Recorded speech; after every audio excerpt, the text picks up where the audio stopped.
Hello everyone, আসসালামু আলাইকুম। আমি আজকে ইলিশ মাছ দিয়ে কাঁচকলা রান্না করব। কাঁচকলা রান্না করার জন্য ১ম এ আমি আগে পানি ফুটিয়ে নেব। পানির মধ্যে সামান্য ১ চিমটি লবণ দিব আর দিয়ে দিব ১/২ চামচ হলুদের গুঁড়া। দিয়ে আমি পানি ফুটিয়ে নিয়ে দিয়ে দিব কাঁচকলা। কাঁচকলা আমি একটু সেদ্ধ করে নিব। কারণ কাঁচকলার যে কাঁচা কষ আছে, সেই কষটা আর থাকবে না। কাঁচকলা বেশি সেদ্ধ করতে হবে না। ২-৩ মিনিটের মতো সেদ্ধ করলেই হয়ে যাবে। আর দেখবেন যে ২-৩ মিনিটের মধ্যে কাঁচকলা অনেকটা সেদ্ধ হয়ে যাবে। কাঁচকলা আমি ২-৩ মিনিটের মতো জাল করে উঠিয়ে নিয়েছি। এখন আমি ইলিশ মাছ ভেজে নেব। ইলিশ মাছ ভাজার জন্য আমি দিয়ে দিব সামান্য একটু লবণ আর দিয়ে দিব ১/২ চামচ হলুদের গুঁড়া। ইলিশ মাছ আমি হাত দিয়ে মেখে নেব। নিয়ে এখন আমি প্যানের মধ্যে দিয়ে দিব সরিষার তেল। সরিষার তেল গরম করে নিয়ে এখন আমি ইলিশ মাছ ভেজে নেব। আমি হালকা করে একটু ভেজে নিব। আপনারা চাইলে নাও ভাজতে পারেন, কষিয়েও রান্না করতে পারেন। হ্যাঁ, আমি কষাবো কিন্তু একটু ভেজে নিলে বেশি ভালো লাগে খেতে। আমি এই বেশি ভাজবো না। দেখেন হালকাভাবে ভেজে এখন আমি উঠিয়ে নিব। এখন আমি প্যানের মধ্যে দিয়ে দিব আবারও সরিষার তেল। তেলের মধ্যে এখন আমি দিয়ে দিব পেঁয়াজ বাটা।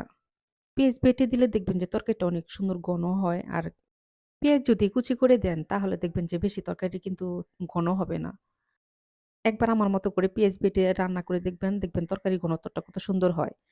এখন আমি দিয়ে দিব স্বাদ মতো লবণ আর দিয়ে দিব ১ চামচ শুকনা মরিচের গুঁড়া আর দিয়ে দিব ১ চামচ ধনিয়ার গুঁড়া।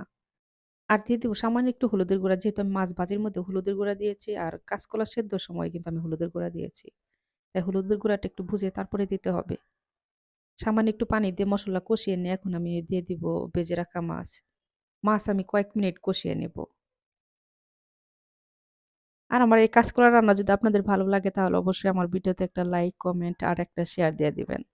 মাছ কষিয়ে নেওয়া হয়ে গেছে এখন আমি উঠিয়ে নিব।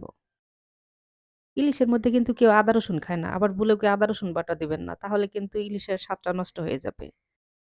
ইলিশ রান্নার মধ্যে আমি কিন্তু জিরা বাটাও দিব না। খুব সাধারণভাবে রান্না করব। এই সাধারণভাবে রান্না করে খেয়ে দেখবেন, দেখবেন খুব ভালো লাগবে খেতে। মসলার মধ্যে আমি কাঁচকলা কষিয়ে নিয়ে দিয়ে দিব সামান্য একটু পানি। আর এখনই আমি দিয়ে দিব ইলিশ মাছ। যে কষিয়ে রেখেছিলাম সেই মাছটাই দিয়ে দিব। আর বাটির মধ্যে যে মসলা ছিল, বাটি ধুয়ে আমি সামান্য একটু পানি দিব। এখন আমি উপরে দিয়ে দিব ৪-৫ টা কাঁচামরিচ। দিয়ে এখন আমি ঢাকনাটা ঢেকে তরকারি রান্না করে নিব।